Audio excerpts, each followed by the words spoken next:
Washington post পত্রিকায় প্রকাশিত একটা রিপোর্টকে কেন্দ্র করে একটা হাইপ তোলার চেষ্টা করা হচ্ছে যে আমেরিকাও বুঝে গেছে জামায়াত ইসলামী ক্ষমতায় আসছে। সেই রিপোর্টের বাংলা ট্রান্সলেশন অনেকে পাবলিশ করেছে। ওয়াশিংটন পোস্ট পেইড ওয়েবসাইট বলে অনেকে পড়তে পারেনি, বাংলাদেশের জন্য এটা করেছেন। হেডলাইন এরকম, ইংরেজিতেও ব্যাপারটা এরকম ছিল, জামায়াতের সঙ্গে বন্ধুত্ব করতে চায় যুক্তরাষ্ট্র। ইংরেজিতে যে হেডলাইনটা সেটা এরকম, US seeks to be friends with the বাংলাদেশের ওয়ান্স ব্যান্ড ইসলামিস্ট পার্টি, মানে জামায়াত। কি বলা হয়েছে এবং আসলে ব্যাপারটা কি? এটা কি জামাতের ক্ষমতায় যাওয়ার একটা ইঙ্গিত? যদি তাই হয়ে থাকে তাহলে ইসলামী আন্দোলন এবং হেফাজতে ইসলাম দল না, মনে হতে পারে তারাও ক্ষমতায় যাবে, কারণ এই রিপোর্টে তাদের কথাও আছে। মজার ব্যাপার হচ্ছে জামাতি অ্যাক্টিভিস্টরা দেশে এবং বিদেশে এটাকে দিয়ে এই ন্যারেটিভ তৈরি করার চেষ্টা করছেন যে আমেরিকা বুঝে গেছে, আমেরিকা তাই জামাতের পক্ষ নিচ্ছে। ইনফ্যাক্ট এর আগে আমরা জামাতের কিছু নেতা টেতাকেও দেখেছি এই ধরনের আলাপ করার জন্য করছেন তারা। যাই হোক, যেখানে ব্যাপারটা এরকম, তাদের কথাটা এরকম যে মানে বাংলাদেশে ইনফ্যাক্ট একজন মার্কিন কূটনীতিক কিছু নারী সাংবাদিকের সাথে কথা বলছিল, তার একটা অডিও লিকড হয়েছে, সেটাকে ভিত্তি করেই আসলে এই রিপোর্টটা। আর রিপোর্টে কিছু অংশ একটু পড়া দরকার। উনি বলছেন যে বাংলাদেশ এখন ইসলামপন্থার দিকে ঝুঁকে গেছে, এছাড়া আগামী জাতীয় নির্বাচনে জামাত তাদের ইতিহাসে সর্বোচ্চ আসন পাবে।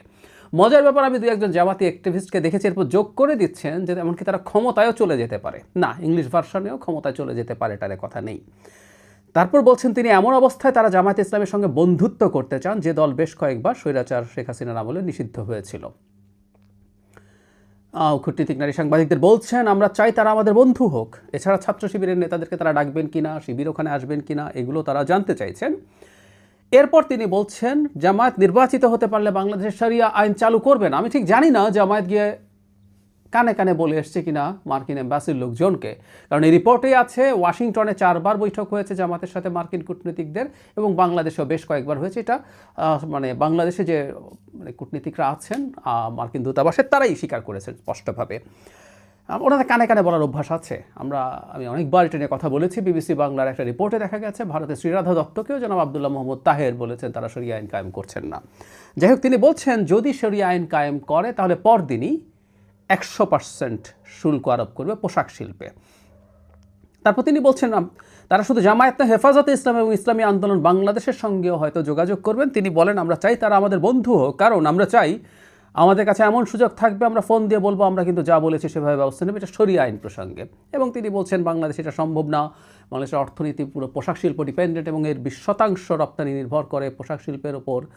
এমনকি খুব ইন্টারেস্টিংলি তিনি বলছেন যদি বাংলাদেশের নারীদের বলে 5 ঘন্টার বেশি কাজ করতে পারবেন না, তাদের বের করে দেয় এবং শরিয়া আইন চালু করে, যুক্তরাষ্ট্র পোশাকের আর কোনো অর্ডার নেওয়া হবে না, অর্ডার না নিলে কোনো অর্থনীতিও থাকবে না। তিনি বলছেন জামাত শরিয়া আইন করবে না, তারা বাংলাদেশে অনেকে ভার্সিটিতে পড়ে ইত্যাদি ইত্যাদি। বাংলাদেশে যে কূটনীতিক মানে এম্বাসি আছে তারা এটা স্বীকার করেছে, কিন্তু এগুলো পাবলিক হওয়ার কথা ছিল না। তার মানে ওখানে বসে কেউ এটা রেকর্ড করে পাবলিশ করে দিয়েছেন। জামাতও এটার ব্যাপারে তেমন কোনো মতামত দেয়নি। এর মধ্যে একটা কথা একটু আমার কাছে, আমি আসবো মূল ব্যাপারে, এটা দেখে আমরা আসলে কী বুঝবো। তার আগে মাইকেল কুগেলম্যানের সাথে কথা বলা হয়েছে। এই ভদ্রলোক সাউথ এশিয়া নিয়ে কথাবার্তা বলেন। তিনি বলছেন ভারত এটা পছন্দ করবে না, কারণ ভারত জামাত ক্ষমতায় আসুক বা এম্পাওয়ার্ড হোক, এটা তাদের আপত্তি আছে, কারণ জামাতের সাথে পাকিস্তানের সংশ্লেষ আছে খুব ভালোভাবে, তাই দুই দিকে সে বিপদে পড়বে বা ঝামেলায় পড়বে, এটা সে নিতে চায় না। আমি আবার এই ব্যাপারটাকে এভাবে মনে করি না। কুগেলম্যানের অনেক ব্যাখ্যাই আমি এই অঞ্চলের বাস্তবতা নিরিখে হয় না বলে মনে করি। বিজেপি যদি ক্ষমতায় থাকে, জামাতের এম্পাওয়ার্ড হওয়া বিজেপির রাজনীতিকে অনেক শক্তিশালী করে। তার স্ট্র্যাটেজিক কিছু সিকিউরিটির কিছু সমস্যা হলেও হতে পারে, কিন্তু তার রাজনীতি টিকে যাবে। এক পাশে পাকিস্তান আর এক পাশে বাংলাদেশ, এবং যদি জামাত ক্ষমতায় চলে যায় বা অন্য ইসলামিস্ট দল নিয়ে তারা যদি খুবই শক্তিশালী হয়ে ওঠে, তারা তাদের যে ডোমেস্টিক ন্যারেটিভ, যেখানে উগ্র ইসলামপন্থা জঙ্গিবাদ মাথাচাড়া দিয়েছে, বিজেপির কাছে তো মুসলিম মানেই জঙ্গি, সো ওরা উগ্রবাদী বলে, তো সেটা যদি হয় তাহলে তার রাজনীতি অনেক ভালো হবে। সত্যিকার অর্থে সে মুখে এটাকে ডিনাউন্স করার চেষ্টা করবে, কিন্তু তার জন্য এটা ভালো হবে। সেই কারণে আমরা এই আশঙ্কাও করি আগামী নির্বাচনে আওয়ামী লীগ কেন্দ্রীয়ভাবে ভারতের সাথে পরামর্শক্রমে আওয়ামী লীগের লোকজনকে জামাতে ভোট দিতে বলতেও পারে। এটা খুব ইলজিক্যাল না কোনোভাবেই। যাই হোক, এই রিপোর্ট দিয়ে আসলে কী বুঝলাম, মানে আমেরিকা কি বুঝে গেছে জামাত ক্ষমতায় যাবে? মোটেও না। ইনফ্যাক্ট মাঝে কিছুদিন জামাতের সাথে আমেরিকার যোগাযোগের হয়তো খানিকটা সমস্যা হয়েছিল 9/11-এর পর, যখন সন্ত্রাসের বিরুদ্ধে যুদ্ধ হয়েছে সো কল্ড। এমনকি বিএনপির সাথে জামাতের জোট বিএনপিকে দীর্ঘ সময় কোণঠাসা এসে গেছিল এবং বিএনপি এই ভুল সিদ্ধান্তটা থেকে বেরিয়ে আসতে অনেক বেশি সময় নিয়ে ফেলেছিল।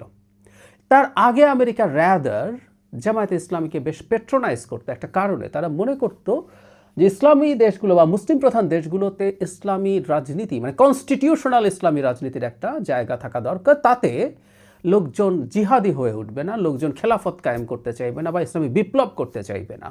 তার যদি গণতান্ত্রিক স্পেস থাকে, এর মাধ্যমে যদি সে নির্বাচন করতে পারে কিছু কিছু ইসলামী কম্পোনেন্ট নিয়ে, সেই চিন্তার মানুষগুলোকে এই দল আশ্রয় দেবে। সেই কারণে জামাতকে র্যাদার তারা নানাভাবে পেট্রোনাইজ করেছে এবং ইসলামিক মানে মুসলিম দেশগুলোতে শোকেস করার চেষ্টা করেছে। সুতরাং জামাতের সাথে আমেরিকার যোগাযোগ মোটেও নতুন কিছু না। তার চাইতে জরুরি কথাটা হচ্ছে আওয়ামী লীগের অবর্তমানে জামায়াত এম্পাওয়ার্ড হয়ে উঠছে তুলনামূলকভাবে আগের তুলনায়। তারা আগের চেয়ে বেশি আসন পাবে, এটা তো ফ্যাক্ট, এর মধ্যে ভুলের কিছু নাই। কিন্তু ক্ষমতায় যাবে বলেই যোগাযোগ করছে তা না। যে দলটা প্রধান হয়ে হচ্ছে, গুরুত্বপূর্ণ হয়ে উঠছে, তার সাথে সে এনগেজমেন্ট রাখতে চাইবে। একই সাথে সে স্পষ্টভাবে জামাতকে এটাও জানিয়ে দিতে চাইছে, এটা জনগণকেও বলতে চাইছে যে জামাতকে অন্তত তারা কোনোভাবে শরিয়া কায়েম করতে দেবে না। তার মানে জামাতের যে একটা মুখোশ এখন তৈরি হচ্ছে, আমি অনুমান করি এই মুখোশগুলো আসলে আমেরিকার এম্বাসি বা আরও অনেকের চাওয়ার পরিপ্রেক্ষিতে মুখোশটা হচ্ছে তারা বলছেন না ইসলামের কথা, শরিয়ার কথা, ভেতরে পার্সোনালি বলছেন গ্রামাঞ্চলে বা কম শিক্ষিত জায়গাগুলোতে বা যেসব জায়গায় তারা মনে করছেন কাজ করবে সেই জায়গাগুলোতে, কিন্তু প্রকাশ্যে এখনও কোনো ঘোষণা দেন নেই। এই জন্য আমি প্রায় বারবার বলি তারা শরিয়া কায়েম করবেন বা করবেন না, এই কথাটা প্রকাশ্যে ঘোষণা দিতে হবে সর্বোচ্চ কোনো নেতাকে। কোনো এক খ্রিস্টান ডেলিগেট গিয়ে দেখা করে এসে বললে আসলে আমরা সেটাকে সিরিয়াসলি নেব না। খেয়াল করি বাংলাদেশে বাস্তবতা যেটা, ইসলামী আন্দোলনে যেহেতু সেও কনস্টিটিউশনাল পলিটিক্স করে, সেও একটা ইসলামী দল, জামাতে চাইতে আর তারা শরিয়ার কথা অন্তত শক্তভাবে বলছে। আমেরিকা তার সাথেও এনগেজমেন্ট চায়, তার সাথেও বন্ধুত্ব চায়। তার মানে কি আমেরিকা মনে করছে তারাও ক্ষমতায় চলে আসবে? এগুলো ফালতু কথা, বাজে কথা। আমি প্রায় বলি যে একটা পরাশক্তি তার চেষ্টা থাকবে সবার সাথে এনগেজ করা, কারণ যে কোনো সময় যাতে সে যে কোনো কিছু করে তার সাথে নেগোশিয়েট করতে পারে। ভারতের কূটনীতিগত জামাতের আমিরের সাথে দেখা করেছে, যেটা জামাতের আমির এক সময় লুকিয়ে ফেলেছিলেন, বলেননি, পরে আবার রয়টার্সকে সেটা ফাঁস করছেন। আমরা বলেছি এভাবে যে তিনি ফাঁসি বা করলেন কেন যদি কথা দিয়ে থাকেন, আবার কথা দেবেন কেন? আমরা জিএম কাদেরকে খুব হাসাহাসি করেছি না, ইন্ডিয়া থেকে আসার পর বলেছেন ওরা চায় না আমরা কি বলি, আমরা তাদের মধ্যে কী কথা আছে। তো ভারতও তো বসবে, যে দলটা বাংলাদেশে শক্তিশালী হয়ে উঠেছে তার সাথে সবাই এনগেজ করবে। চায়নার রাষ্ট্রদূত, অন্যান্য বিভিন্ন দেশের রাষ্ট্রদূতরা জামাতের আমিরের সাথেও দেখা করছে। খুব সিম্পল একটা ইস্যুকে হাইপ তৈরি করে ন্যারেটিভ বানানোর চেষ্টা করছে জামাতের পক্ষের অ্যাক্টিভিস্টরা। হাস্যকর, মানে নির্বাচনকে সামনে রেখে তাদের অবস্থা এতটাই খারাপ যে একটা তথ্যকে ডিস্টোর্ট করে, বিকৃত করে তারা এই জায়গায় নিয়ে যাওয়ার চেষ্টা করছে। খুবই হাস্যকর। এটা এক ধরনের দেউলিয়াত্বেরই বহিঃপ্রকাশ।